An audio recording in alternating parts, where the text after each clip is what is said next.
Hey, you all, Carpetbagger and Jen here, coming to you live from the north. More specifically, we are in Portland, Maine, and we are continuing our US 1 road trip. We've been doing a lot of automobile driving. It is the year of planes, trains, and automobiles. But I figure we'll take a little break from the automobile and get aboard a train. Yay! We are at the Maine Narrow Gauge Railway to do a scenic tour here around Portland, and they use a teeny tiny little track to do so.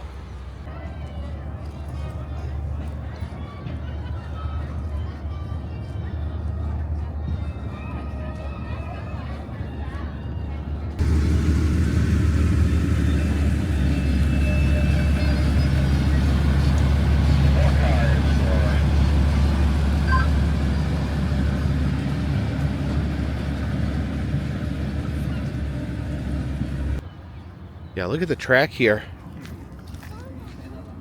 Very tiny. So it looks like we just board over here from the sidewalk, and this is very interesting. The narrow gauge railway, it appeared when it rolled in that it came caboose first, and that the locomotive here was on the back pushing the rest of the train. So that is definitely a unique setup here. I'd originally purchased tickets for the caboose, but when I saw that these had open air seats over here while the caboose is enclosed, I asked the conductor if there's any way I could maybe move to the open air. We could sit in the open air area, and he said, yeah, fine, no problem.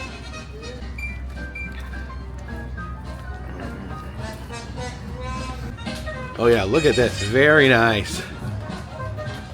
I guess you sit in these two seats where you're facing each other. Hello. We're very close. I get a nice view of Jen, yeah, along with a nice view of Portland. So as we were traveling a couple days ago when it was April, it is now May 3rd. Everything was closed. Everything was closed in April. But now things are starting to open as I'm traveling, as me and Jen are headed down US 1. Yesterday we went to the observatory atop the bridge, and that had just opened the day before, and now we're on the narrow gauge railway, and today is actually the very first day of train season. It's the first day they're operating the train, so that's pretty exciting. Oh, and there we go. Okay, so when it rolled in, the caboose was in the front, but as we're rolling out, the caboose is in the back, kind of in the standard caboose position. Whether you're a Portland expert or this is your history, Portland sits on Casco Bay, which is an inlet of the Gulf of Maine. Before the arrival of European settlers, the land had been occupied by the Yokens, Abenaki, and Wabanaki in the state. To this day, Portland is the economic driver of the state, with Maine's largest port. Look out into the sea over here. I think those are like old docks that are no longer there. 1676, the village in 1690. Here's the other locomotives over here. Not long after the area was once again resettled, the British burned Portland in retaliation for the city's involvement in the Revolutionary War. So this is Casco Bay out here. Enjoying your train ride, Jen? I am. It's very scenic. Very scenic out here by the water. Wonderful. Across the harbor from our gorgeous, spelled G-O-R-G-E-S. It is shaped like the letter D and was inspired by the design of Fort. Yeah, you can see all the sailboats out there. I don't know if they're having some sort of competition. Jen just pointed out that each one has a different number on the sail. And then back there's a old fort that is Fort Gorgeous. And what a gorgeous fort it really is. Yeah, it's actually a really gorgeous train ride. Just being able to cruise right alongside the water here. On the left side of the train, on a clear day in the far distance, you may be able to see a tall chimney stack. This is part of... Well, it looks like this is like some sort of dog beach. The beach is just full of dogs. Look at all those happy dogs. You may be able to get a good view of this island directly across the bay from us. But during the Look at all those doggies. it was gifted to its namesake, partly in a suspect arson.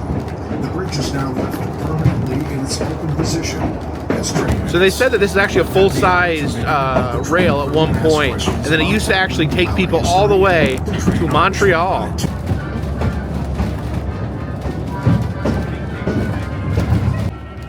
It looks like we are coming to the end of the line. Okay, we get a fresh air break here. We're actually going to get off the train and have a look around. Yeah, we stop here because we literally run out of track. We've reached the end of the track here. It says the old train used to actually continue out across that bridge there, but the bridge actually burned down. You can see old stanchions there, old parts of the bridge down there. And apparently the bridge also could swing that way to let ships through like it is in its current position, but when needed it would swing back this way to allow the train to cross. And then another foggy day here in Maine. You can see the mist rising out over the water. Alright, it's time to head back aboard the train. Okay, looks like everyone else is on the train. Do my oh, we got her all aboard there. Do my traditional last person on the train. There we go, starting to move. We actually are now headed back the same direction we came. So yeah, now the caboose is in front and the locomotive is in the back. Their share 8.5 inches. Not all early railroad companies in the United States and Great Britain at this time built the track. Yeah, they're saying the bridge burnt down in the early 1980s, so it was a fully functional part of the railroad until that point. They said that when it burned down, it just wasn't worth enough money for the railroads to put the money into repairing it. Cost cheap to operate it compared to standard gauge. The railroads had to buy less land and materials to build a narrow gauge line. The smaller trains. Yeah, see the caboose up there in the front of the train. Standard gauge line. In the case of many, same concept could be brought back to New England. Mansfield went to Massachusetts and started America's first 2v2. Oh, there's the dog beach. Jen, we can go down to the dog beach and hunt for seashells. And get attacked by dogs! Pets! See all those sailboats out there. It's getting really foggy. A group of concerned citizens in Maine got together and formed a brand new narrow gauge railroad company and museum for the purpose of launching the public. Maine Narrow Gauge acquired the Grand Trunk Railway right-of-way of Britain, which had been abandoned. That guy can outrun a train. Oh, I think they're having a race to see who can outrun a train. Superman can outrun a train. You can. Yeah, they all just were like, yay! You can do it, buddy. Oh, maybe not. There he goes. Maine Narrow Gauge out into the docks here. That exists to showcase our this guy over here in the parking lot washing his boat on a giant panther. It looks like we are rolling back into the station. It's the Maine Narrow Gauge Railway. It's a short little ride, but it's very, very pretty, and it is a lot of fun. Yeah, I still think this locomotive is really interesting. They do drive. Yeah, best 50% of the time they're driving that way. That's on the way back, and the other 50% they are driving forward. Even though the locomotive kind of seems to point that way, just very interesting. And let us exit through the gift shop. Oh no, a penguin! Now that I bought every lobster and moose in Maine, now we're moving on to penguins. Yes, penguins. They don't even have penguins. I don't think they don't have penguins in Maine. No, I don't think so. Is that a dog and a bear? I think so. They're tiny. He wants to go run on the dog beach. Yeah. Oh, that is Okay. a stuffed state. Yes, it says Maine on the side. This one, I actually Oh, it's holding up. Oh, I think it shows his hand. Is that a heart? Like, Oh, he's holding a heart because he loves himself. He loves Maine. Some postcards here of the railway.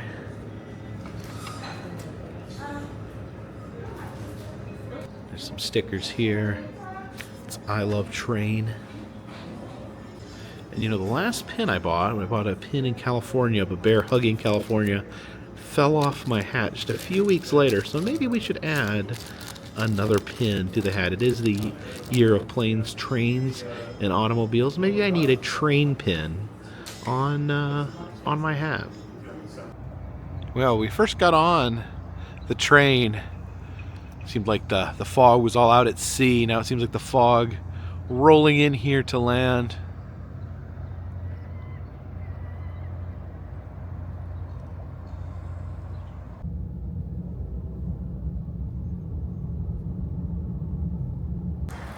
And here we are at the International Cryptozoology Museum. Now, Jen, you said you were really excited about this? yeah, I was trying to plan a trip to Maine even before I met you. Yeah. And like circle through Vermont and do like Ben and Jerry's and the teddy bear factory and the cryptozoology and hunt for a moose. Not like bang bang, but like see a moose with my eyes. And Well, you've seen a moose. Yes. You went to it with Ben and Jerry's. yes, You haven't done the teddy bears yet. no, but we're almost there. My list is almost complete, and this is what I really wanted to see. I told you before I left today that I wanted to see the museum. Yeah, this is a super cool museum, the International Cryptozoology Museum. Absolutely an amazing collection. Now, unfortunately, they do not allow videoing in the museum. They do allow photographs, so I might take a few pictures inside, but we'll head in and Jen can let us know what she thinks. Yay!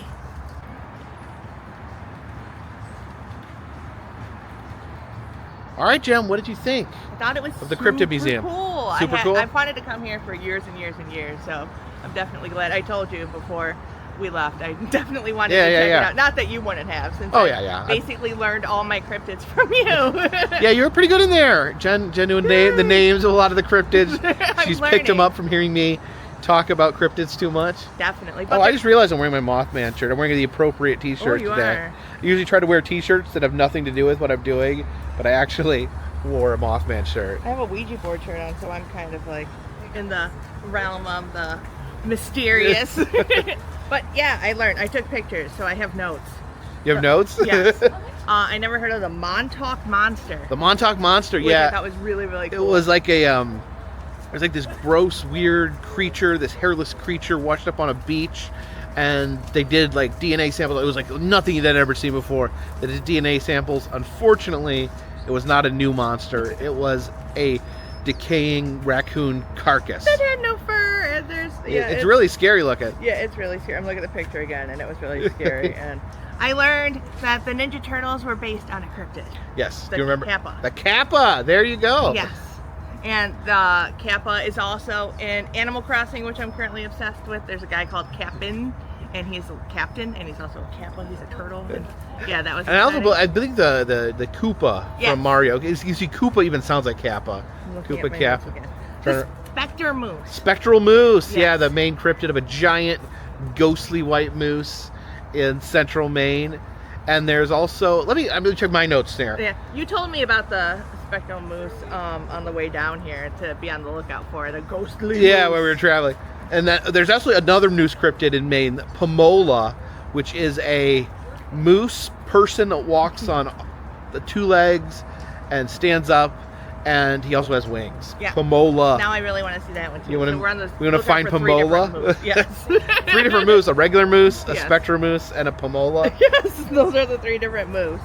Is there anything else? Bumble, it was there. Oh yeah, you're excited that we got Bumble, because Bumble. Yeah, it was he's basically the most famous pop culture Yeti of all time. So they had him and that's one thing I like about this museum is they have some very serious stuff, like very serious exhibits.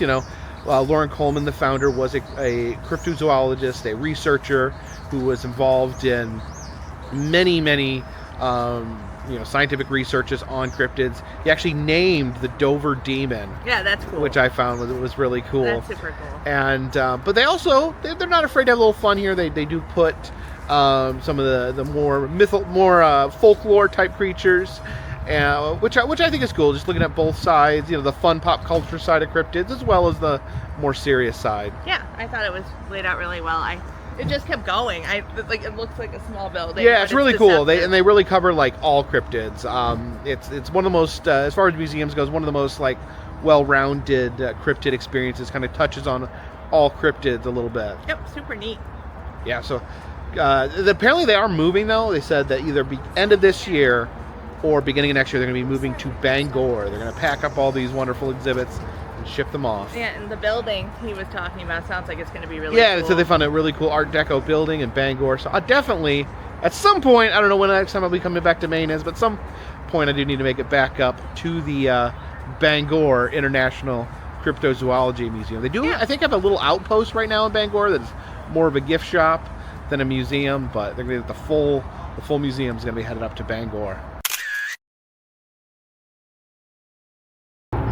They did have some new stuff too. They had a Fiji Mermaid that was used in the 1999 TV movie P.T. Barnum, the story about Barnum's life. And the Fiji Mermaid they showed in the movie, they actually had the Hollywood prop here at the Cryptozoology Museum. They also have a taxidermied Sasquatch, not using the real flesh and fur, but there was a gentleman that did a documentary who created his own replica Sasquatch, wanted to do the most realistic Sasquatch possible. I remember seeing it toured for a while. It was actually at the Smoky Mountain Bigfoot Festival, which I believe is actually happening today. It'll be the first year I missed it, happening in Tennessee right now.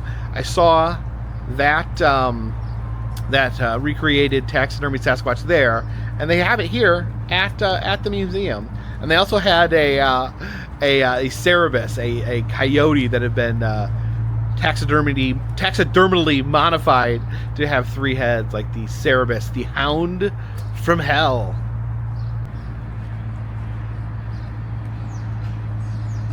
Now comes the sad part of the trip, because Jen's got to go. I have appointments at home for this mess of a nose I have going on, and my lupus infusions and all that jazz. You gotta get infused. I do. All the infusions. Now, the plan is for her to join up later on the trip. Meet me back before I hit the southernmost point. So definitely want to get infused. Yes. Before that. I need my super fuel to continue on the long, lonesome road. Oh, but it's not as lonesome because I was here. Now I guess it's going to be lonesome again. The road isn't as lonesome when I have Jen riding with me. It's equally as long. Yes. Maybe even a little longer. Oh, no. But not as lonesome. Is that because there's like Starbucks stops and stuff when I'm around? Starbucks stops and bathroom. Lady stop. Ladies like to take their time sometimes. But it's been great. Yeah. Great having you with me. This is definitely the longest road trip we've ever done together. Yes. How long has it been? I think 16 days, 17 days since we were at your mom's, which seems like an eternity ago. Is it okay? You mentioned your 16. You mentioned your health, and I do get a lot of questions about your health and why you're not with me more. And last year, and correct me if I'm incorrect or speaking out of line, but last year Jen had a really rough year last year. Oh my God. She was pretty much sick all year. Is that fair to say you were sick all year? I got really sick starting in March during the eclipse. Yeah. When we were in Buffalo with my sister, and during that trip I got really sick. My nose got really bad, and had I even been diagnosed with lupus at that point? I think you'd been diagnosed, but I know I wasn't on like a treatment plan. You definitely hadn't started the lupus injections. No, yet. This month is going to be my 5th month, and they said the 4th and 5th month is when it's like hooray, which it is hooray, because if I wasn't on these, there's no way I could have done this trip. Yeah, so Jen goes once a month and gets the lupus injections. I don't know what they're called other than lupus injections. Cephalno, I think is. Yeah. And they've been, they seem to be working really great. There's times that Jen's tried to come with me on a trip. A lot of times. And I would say maybe like 60% of the time, she had to stay in bed. Wasn't able to go out with me. I mean, there was times where 3-4 days at a time would go where she wouldn't be able to get out with me. We tried some long distance trips that kind of just weren't able to really take shape. I mean, I was just trying to go to Los Angeles with you and Anna, and that was only like 5 days, and I was like, "There's no way." She was supposed to come out originally. She was supposed to meet me 3 times on this trip originally. She was supposed to come out when Annabelle came out to Los Angeles and was just feeling too sick. Yeah. And then, so the lupus injections was really helping. You have knee injections as well. Yes. So those were the 2 things I needed in order to like proceed. Yeah. And I know you were hesitant to have me come along because this is a very, very trying trip. Well, it was just. I know you didn't want to like say as much, but you're like, "How are you feeling? Are you sure?" Well, we've had way worse trouble on much shorter trips. Yes, absolutely. And then this trip, have we done a 2-nighter at all? No. We think we've done 1 night in every hotel room. And sometimes in the past, it's just Jenn it's time to get up and go in the morning, and she just can't. There were only 2 days that I was really sick on this trip, and that was conveniently at your dad's. So you did take a day of rest at my dad's, but since we've been like on this part of the trip, like this rapid fire trip, you've been able to get up every day. Now the knee injections, that was a whole ordeal too. Yeah, I haven't even talked about that. Like on my channel. No, you can talk. I just mean like I haven't thrown it out to the universe. So Jenn was previously around the time I think we first started dating, you started getting gel injections in your knees, and they were almost a miracle like cure. Life-changing. The first trip not the first trip, but we went to Disney World together. Yeah, and it was excruciating. She wasn't able to get to the end of Main Street. No. So literally she wasn't able to do a single attraction that day at Disney. That was like because the hurricane and stuff was going the weather on. That effects. wasn't my knees as much. That was more lupusy. Okay. So but yeah, that trip but then when I was able to do it, the knees were a big deal. The knees were the big deal. So started getting the knee injections, and they were life changer, and then switched insurance. Yep. And suddenly insurance did not cover these life-changing knee injections. Jenn, so I went a year without them. Jenn tried to explain, you tried to explain to the doctor, you're like, literally, this is a lifeline. This is what keeps me walking and not in a bed or, worse. Yeah. And they just said, sorry, like it's considered experimental. Yes. Even though it's widely used and has a great track record. Yep. So finally got that straightened out. Jenn did her research really hard and found not a loophole, but a program through the manufacturer that allowed it to be covered. And you're feeling better? Your knee's feeling better? Yes, my knee hurts today. I missed a step a few days ago. You have a little tweak or bump. Yeah, it's a little tweak, but I'm walking. That Disney trip, I had a brace on. I had to keep readjusting that. It was excruciating. Oh yeah, when we were to Disney, the first day she wasn't able to make it past Main Street, but later in the week we went again, and you had to like wrap your knees up really tight in braces. That was Hollywood Studios, like that far back, like 3 years ago, my first real Disney trip, and like I could do Star Wars, but getting outside of the Star Wars park, I could like almost do anything. I remember I was trying to walk from Star Wars to Mickey's Runaway Railroad, and it's not that far. No, it's right around the corner. And it was terrible. Yeah. I was like in tears just trying to like make it there. Yeah, so this trip, I admit I was maybe a little concerned. I thought Jenn was maybe biting off a little more. I could tell you were biting off a little more than you was ready for. I was like, this trip, like this, like traveling through the Canadian wilderness and in northern Minnesota. That's the stuff I want to see. Yeah, like I enjoy the driving and scenery more than like the standalone. Yeah, and we talked about it, and we decided that if she got to a point where she wasn't able to do it, that she could, we'd get a plane. You even asked me, so we went to your mom's, and so you could get off the train, and then we went to your dad's, and when I was sick at your dad's, you're like, are you ready to go home? And I was like, Like, Jacob! Well, the thing is, like, where we were in very rural places for quite a few days, like in northern Minnesota, northern Wisconsin. There's not, like, any major airports up there. So I was like, didn't want to get stranded where she wouldn't be able to get to an airport and wouldn't be able to get, to get out of there if she needed to get out of there. But stuck it through, and I felt better after I rested that day. I know when I can't do things at this point. Before, I used to be really iffy and drive you insane, and myself insane, frankly. Yeah. Like, I didn't want to admit defeat, and I've gotten a lot better. Yeah, so a lot of times, just, and I get 100%. Like, she would want to do things, but her body would say no. And even sometimes I'm like, are you sure? Yeah, if he says, are you sure? Like, I know it's a no. So, not just because he's, like, saying no. Like, I know I should be saying no. But there's been times, like, we've gotten places and you're, like, in the car to get out of the parking lot. And you're like, maybe not. Yeah. This trip, I think, went well. Yeah, everything went pretty smoothly. And I know you have to go back because you got to do your appointments. Do you think you could, if, like, do you think you could make it to Key West?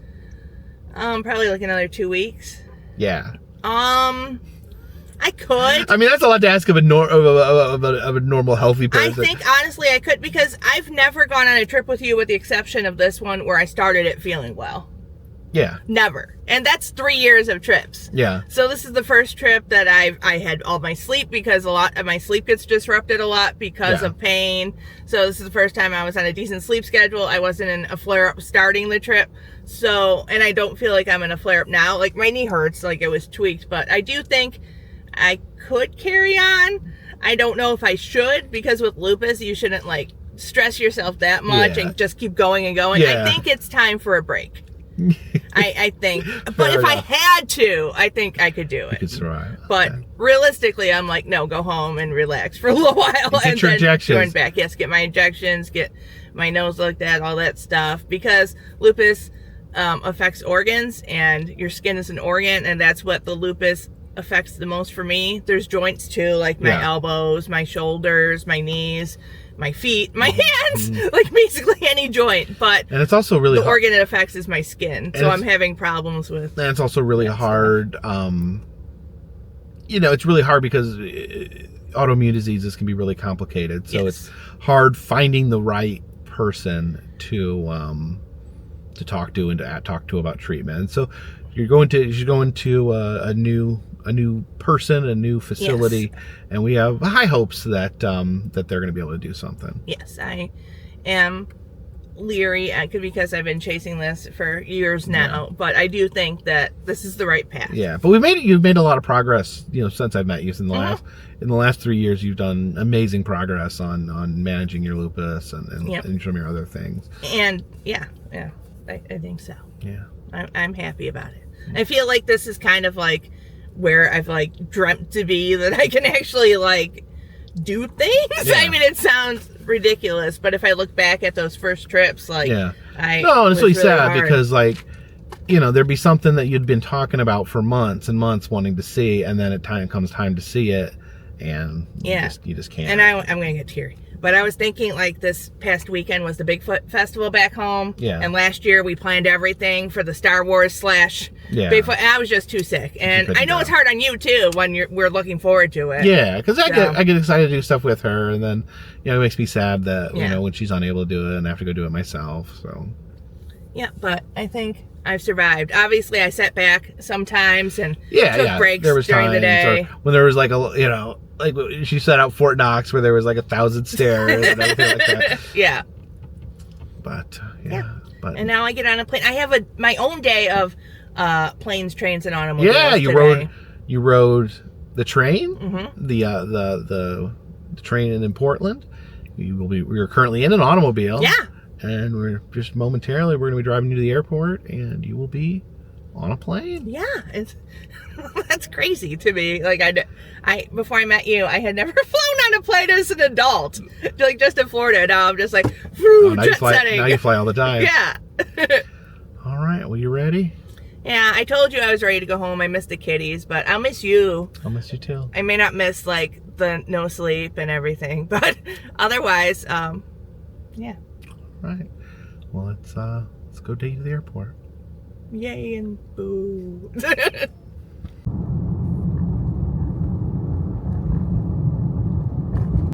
All right, here we go. Going to drop Jen off at the PWM, Portland International Jetport.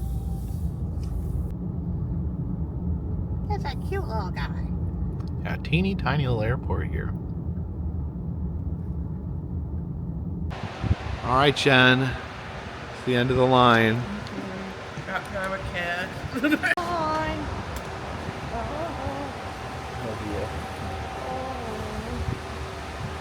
Goodbye, people. Oh, but this is like huge. Got your luggage okay? Over 2 weeks of stuff. Oh, I love you.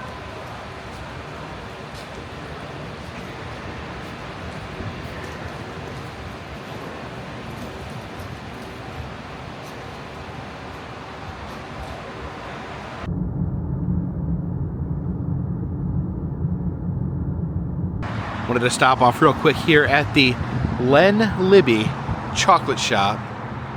I wanted to stop by here to say hello to Lenny the Chocolate Moose. According to this sign here, he's the world's only life-size chocolate moose, so the only chocolate moose that is the size of a normal moose. He is made of 1,700 pounds of fine-grade milk chocolate. It says that this pond is chocolate as well, that it is a white chocolate pond that Lenny there is standing in. I can smell Lenny. Lenny smells very strongly of chocolate. Of course, it is a chocolate shop. There may be other chocolate in the air, but yeah, the smell of chocolate is almost overpowering in here. I guess this is one of Lenny's friends, a chocolate bear as well. Oh man, I miss Jen already. I think she would love the chocolate mousse. You know, she had a thing for lobsters as well. Just everything I look at reminds me of Jen.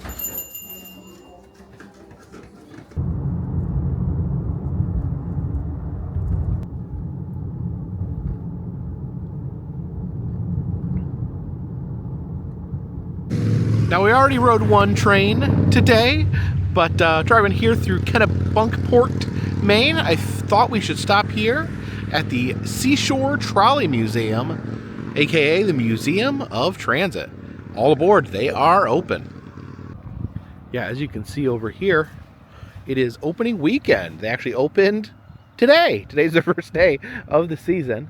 And there's actually a historical marker here. It says that the museum actually dates back to 1939. So not only does it preserve some old stuff, the museum itself, very, very old. Now look at this trolley over here. You can see the engineer of the trolley up front. Okay, it says visitor reception here. I guess this is where we check in. Okay, checked in and got my ticket. They said there's one more trolley ride of the day. Be able to ride the trolley at 3:45. So in the meantime, we will look around. Okay, over here, you can see the front half of a trolley. I assume they have some full intact trolleys here as well. Here is the Northampton Station, a full railroad station preserved here. This was part of, this was actually in Boston, came from Boston. It was part of their elevated railroad system. You can see there, it's elevated kind of like the trains in Chicago.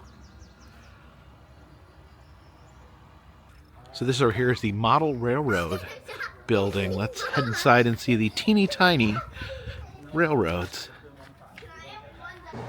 And look at this. All these train sets here. It looks like this one is under construction. We still got a train rolling through.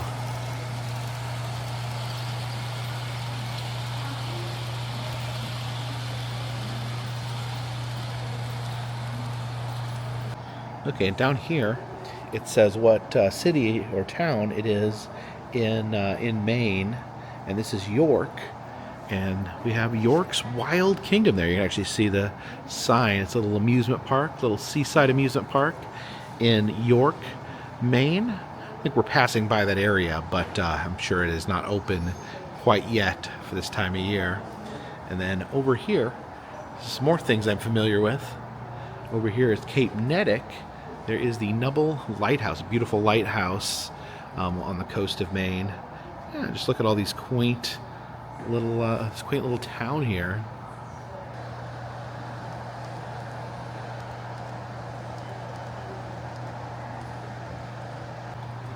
This is Bangor, Maine. I used to say Banger, but it used to make everyone from Maine very mad at me. And I say, hey, blame Roger Miller. But anyways, yes, Bangor, Maine, home of Stephen King. So a very, very spooky town. I wonder if this is supposed to be Stephen King's house here.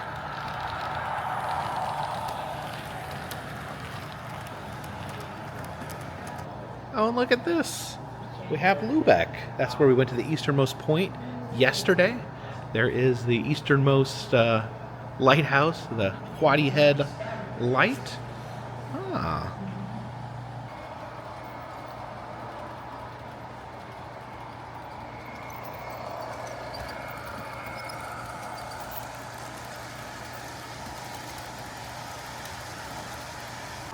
So we can head up here and get a better view of the whole layout.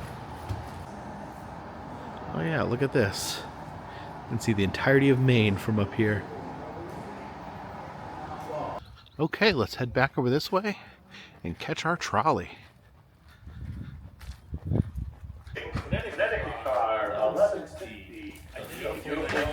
Alright, we are boarding. That's all aboard.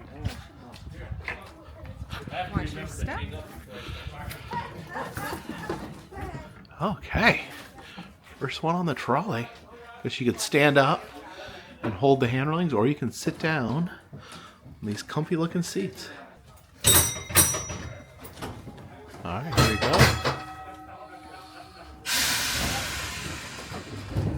There we go. Alright.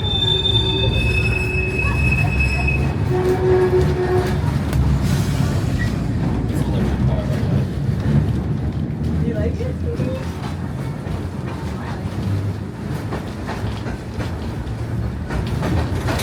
Well, looks like it's starting to sprinkle a little bit out the window. It's a good thing we're on this nice warm trolley.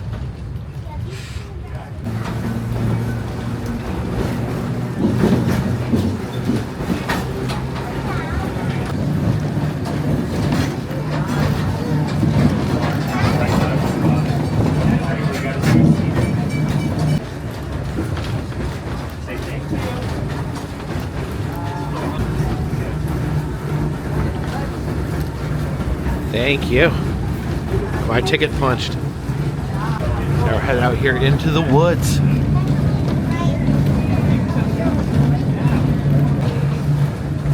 Definitely a nice relaxing trolley ride through the Maine woods. Water. Looks like we're going around a big curve here. Oh, what's happening? It looks like we're taking this loop around, so I guess so we can head back the way we came. We said we were heading down the hill. I guess we were climbing up the hill on the way here. You smile. You smile.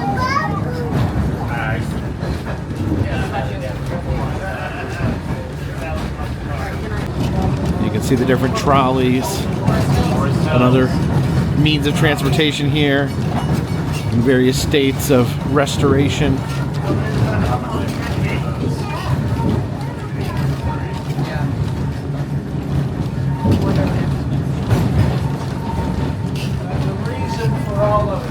There's actually some panicked radioing going on between Mission Control and the trolley here. Apparently there's some concern about lightning in the area. Apparently electric streetcar. It may not be the best thing to drive around in lightning, I guess. Okay, looks like we're disembarking maybe a little bit early because of the lightning. All right, so a great little trolley ride through the Maine forests. So it looks like we have a little bit of time here to see the displays. They said they can walk over here and check out some of the other trolleys. So we can head in here and look at some of the other old trolleys in their collection. Maybe a little caboose here. You can see there's all electric. They have those rods on top. I'm guessing that's why they didn't want us riding around in the lightning. Because you're powered by electricity, you have a big metal rod sticking out of the top. Could be dangerous. Looks like we can just follow this path here.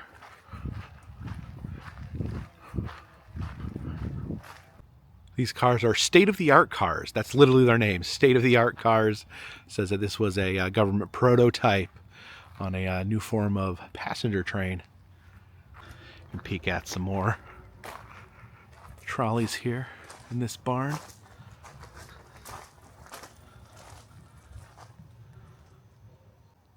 says this is a mock-up of a proposed transportation system in Boston. This is not actual train. I guess it was just created as a concept on which to build on. It looks like we can peek inside here. Yeah, you can see it just ends right there. That's interesting. It's an interesting piece of Boston transportation history. Now that locomotive there looks like the one we rode on the narrow gauge railway this morning. And this is the restoration shop. It says we can come up to the observation gallery here and look down on the shop.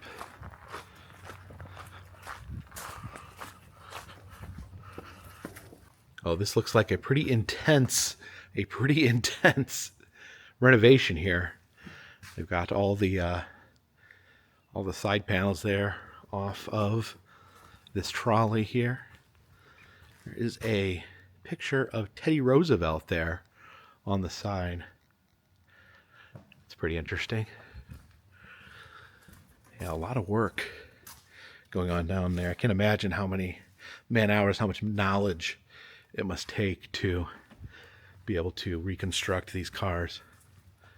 And here's probably the most famous trolley from Mr. Rogers' Neighborhood. Looks like there's one more garage back here.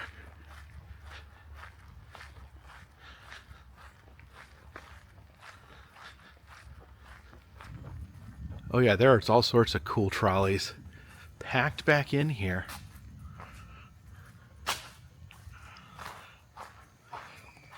Oh, look at that. Love like the railing on the front.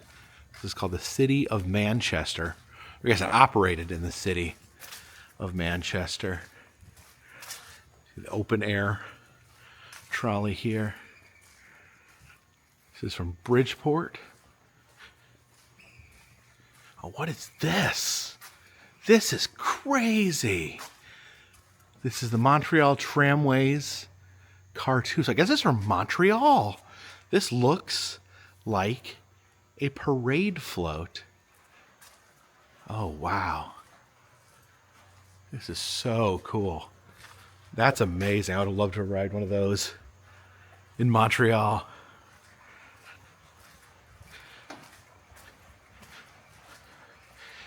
Yeah, this looks kind of like the San Francisco style. Oh, it is the San Francisco style. This says right there, this is from San Francisco.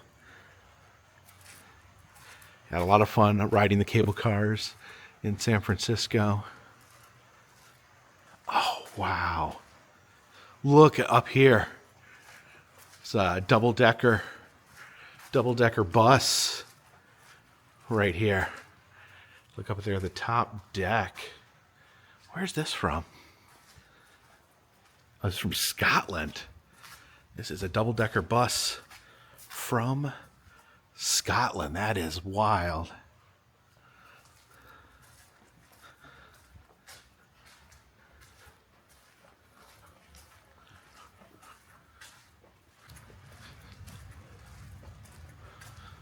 It's another double-decker over here. Oh, that great Montreal. Oh yeah, I can't get over that. That is amazing. Okay, so this was like a observation tour, 10 miles around 2 mountains. So this would take you on like a tour, a scenic tour of Montreal. That sounds absolutely amazing. Absolutely amazing. This car here is from Westchester, outside of Philadelphia. Now it looks like we can peek inside. Oh yeah. Pretty amazing.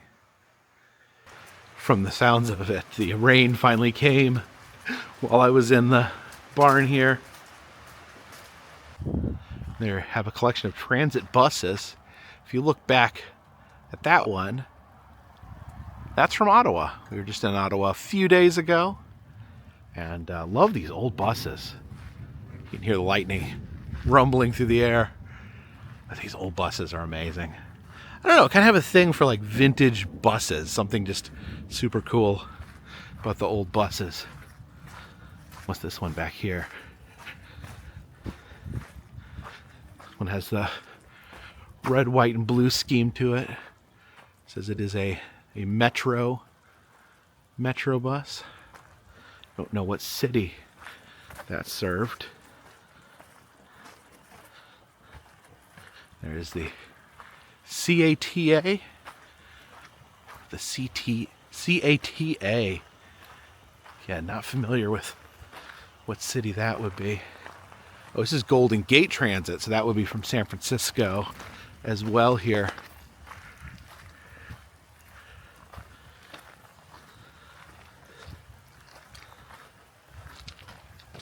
Oh yeah, this bus used to take people to the Golden Gate Bridge. Probably rode on this same line when I was in San Francisco, but they got all new fancy buses now. You can hear the thundering. The rain's starting to come down. Need to probably head to the front of the museum. I'm probably running out of time, actually. Oh dear, here comes the downpour. Gotta get back to the train station. Oh my goodness. Oh boy. Oh boy. Oh, escape here through the gift shop. Oh, they locked it. All right, hopefully this other entrance is open.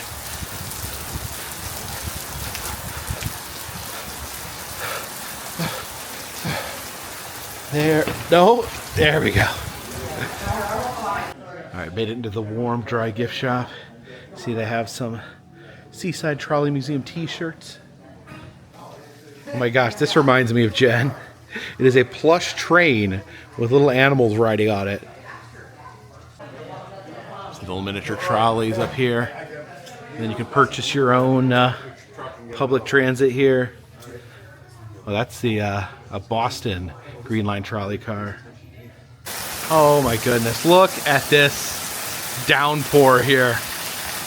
Oh, that's my car right there. Oh, there's the lightning. Oh my goodness.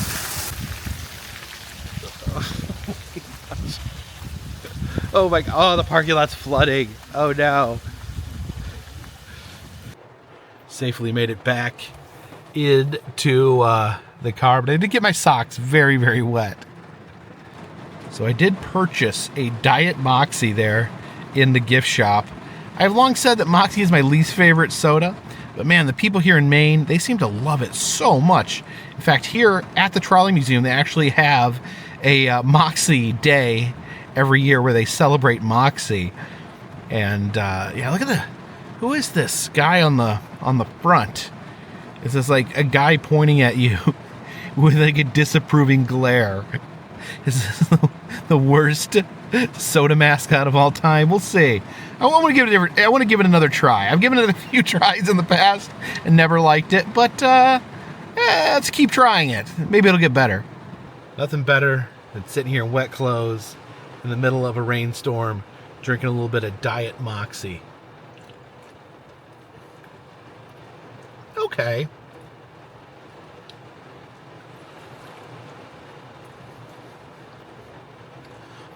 It's not as bad as I remember. Not as bad as I remember. It's got kind of like, it's like a licorice taste almost. It's very like herby.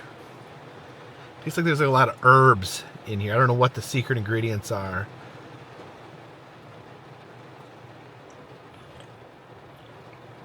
I'm reading the back. It looks like Coca-Cola owns Moxy. It's got a bitter, that's the thing. It's got like a bitter, like medicinal aftertaste. Like that kind of a licorice, kind of like, yeah. I'm tasting like different things every time I sip it.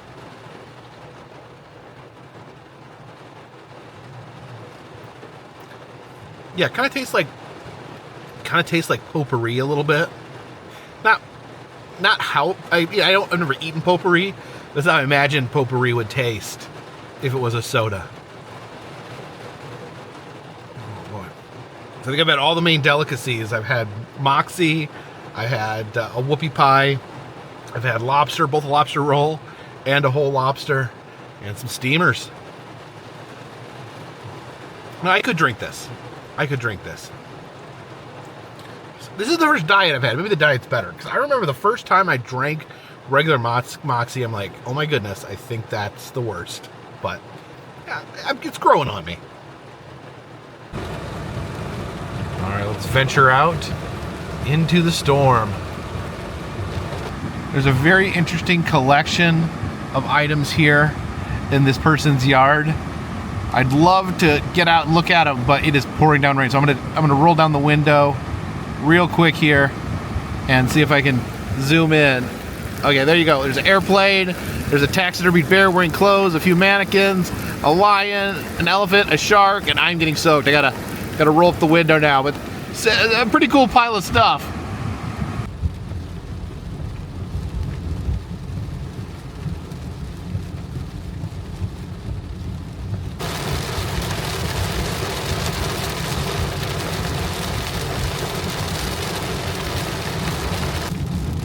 Now we say goodbye to Maine and hello to New Hampshire.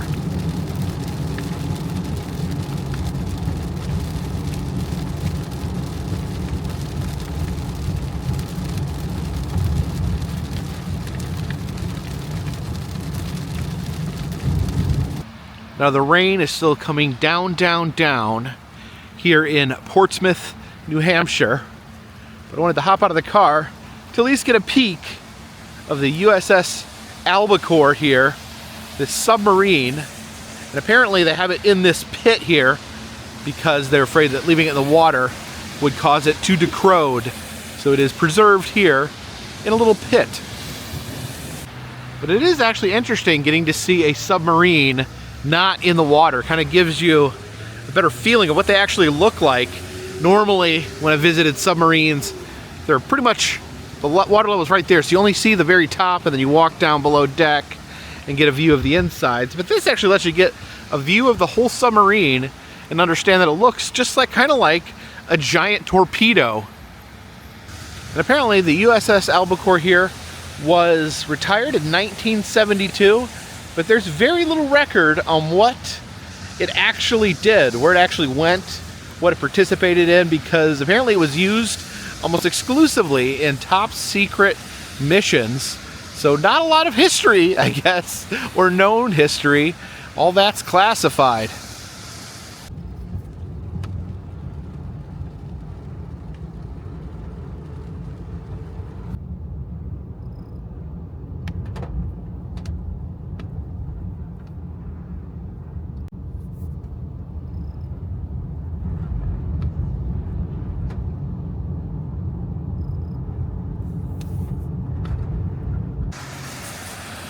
And check out this amazing neon sign here. Thar she blows. Yokens, good things to eat. So that is an absolute magnificent sign. The whale there. You can see its tail flapping. The only sad thing is that Yokens restaurant is gone. It has been replaced by a Five Guys. But apparently, they demolished Yokens, and people missed the sign so much. They loved the neon sign. It was a landmark here that they put the sign back up, just so people could enjoy the neon as they drive by. So people loved the neon sign. Apparently they didn't love the food as much because the restaurant is gone, but the sign stands proudly.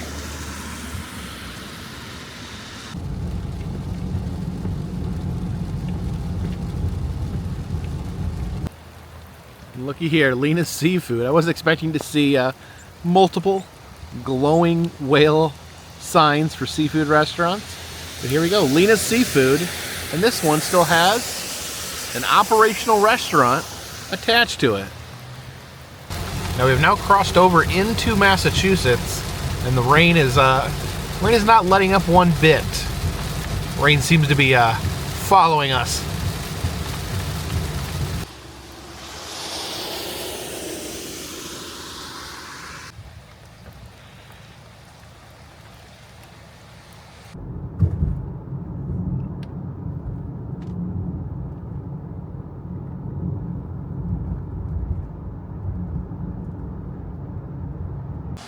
And it looks like the rain is finally let up here in the beautiful town of Danvers, Massachusetts. But Danvers has a dark history. Here is the Victims of Witchcraft Monument. See, Danvers used to be called Salem Village. The current day Salem was known as Salem Town. So this was known as Salem Village, and Salem was known as Salem Town. And both places played a role in the events that led to the Salem witch trials. The trials themselves, the executions, took place in what is modern day Salem. But a lot of the other events did occur here in Salem Village. People from Salem Village were executed. And they have erected this monument to all the people falsely accused of witchcraft. It says, in memory of those innocents who died during the Salem Village witchcraft hysteria of 1692. Then up here, the book here, known as the Book of Life. And some shackles on the side, I guess symbolizing the victims that were imprisoned and tried for crimes they did not commit, crimes that didn't actually even happen. And then looming up above here, there is a judge, I guess a judge that sentenced these people here to death. And it gives the names of all the victims, all the people executed. So these are people that were hanged September 22nd, 1692. These are the people hanged August 19th, 1692. It says Reverend George Burroughs of Wells, Maine, formerly of Salem Village. So Salem Village is what is current modern day Danvers, where we are. And yeah, some more details here. Died in jail previous to July 1992. Infant daughter to Sarah Goods. There was an infant in jail. Sarah Goods' infant daughter was with her in jail, which is pretty reprehensible. So it's all the dates and all the people that were executed on those dates. You see here on September 19th, 1692, Giles Corey, one of the most famed victims of the Salem witch trial, died under torture. He died from torture. They were actually piling large rocks on him, and he is supposed to have said, as they piled more rocks on him, they asked him to confess to witchcraft. He simply said, "More weight." So yeah, really, I had fun. I have fun in Salem. I love Salem. I love the tourist aspect of Salem. But it also is important to remember that real people were executed for absolutely insane reasons.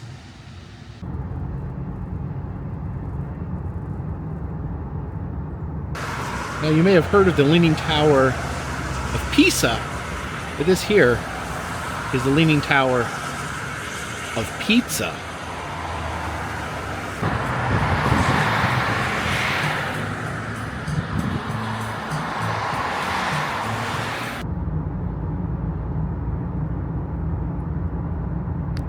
See here alongside the road, this iconic giant hilltop cactus.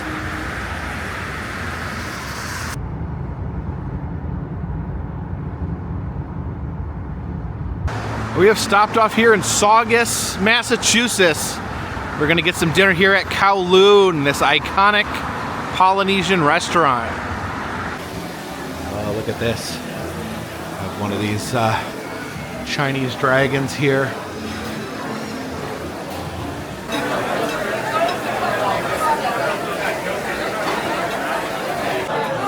Okay, you see the palm trees here, the big giant boat in the center. Okay, go ahead and got our appetizers. I met my friends Taylor and Audrey here for dinner. We started out with the poo-poo platter. You can see the flame there in the middle. This is enormous. I know we were thinking about ordering a bunch of stuff. I think we're gonna make our way through this and then see what happens. Okay, I think I got a little bit of everything. This is a piece of chicken.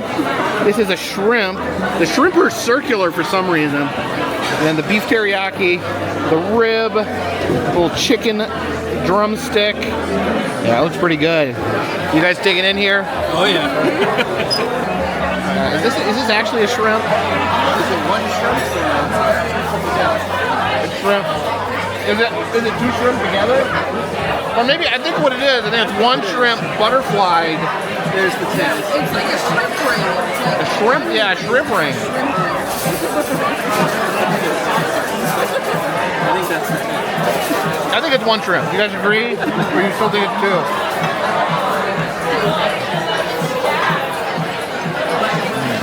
Teriyaki's good. And wingy.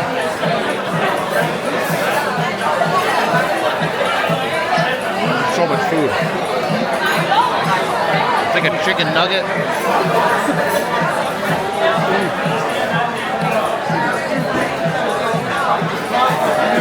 Wash that nugget down. And look at this egg roll here. It's like loaded up with pork. Oh my gosh, that's amazing. Yeah, all this is super good. I'm trying to make our way here through the flaming mountain of food. Okay, our waitress came and took away the poo-poo platter, but we did completely devour it. I think we're going on to round number 2. Oh yeah. All right, round 2 has shown up, and this is just one dish. We got the poo-poo platter to share, and we got this, and I think this is, between the poo-poo platter and this, I think this is probably gonna be enough for everybody.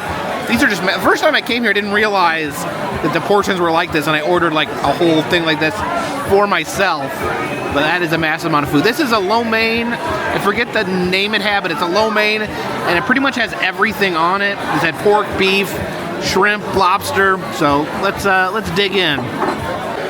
Okay, got my plate made there. All sorts of different types of meat. In fact, you guys got your plates made, and look at this. Look how much is still left. There's still like an entire multiple-person meal there left. It's so good. Like I said, all different types of meat. You got beef. There's lobster in here. Because I haven't had enough lobster the last couple of days. Oh my goodness. Veggies, this is so good.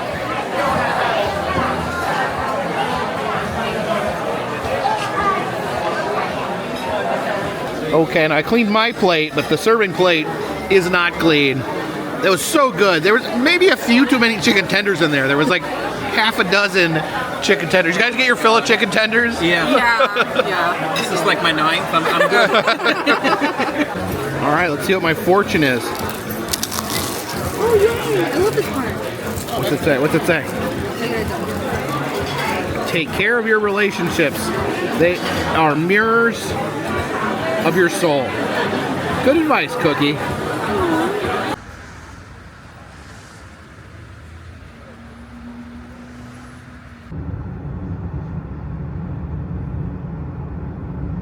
So another great day of adventuring here on the Buoy to Buoy road trip. We have been on Route 1 for 3 days now. Feels like it has been so much longer than that. Long days, short nights, and just plugging along, enjoying every minute of it. A little bit sad today that Jen had to go home, but I'm excited to meet up with her again as I head southward. And the plan is for her to meet up with me in Florida. So looking forward to that. And looking forward to all the adventure that lies before me. Tomorrow the plan is to head in to the city of Boston, do some things in the city there. The Route 1 runs right through the middle of Boston. So we're going to take in the city. And honestly, Boston's a city that I haven't had a lot of time to really explore. I've only, believe it or not, I've only been into the city limits of Boston on 2 occasions. So this will be my 3rd time in the city of Boston, so excited to check out some things there. And then we're just going to keep going from there until the wheels fall off. So thank you guys so much for continuing to follow these adventures. Thank you so much to those of you who just tune in every now and then. Every eyeball is precious to me. And but if you do like these videos, you could subscribe. I travel around the country. I film roadside attractions, theme parks, museums, haunted houses, and other fun, random things. If you would like to help with the channel in other ways, consider contributing to Patreon. $3 or more get you a postcard once a month from me to you. I'm doing personalized messages on Cameo. If you'd like to send or receive one of those, you can check out the link in the description. And also, right now, when I finish filming this, I'm going to reopen the souvenir shop. The Etsy shop will be back open because Jen is back home to be able to send out orders. So yeah, go down there if you want a press penny. Go down there if you want a motel key fob. Go down there if you want an enamel pin or a sticker. Lots of fun souvenirs down there. And of course, all those things help keep this trolley on the track, this boat on the water, and this dirigible in the air. Until next time, my friends, this one's in the bag.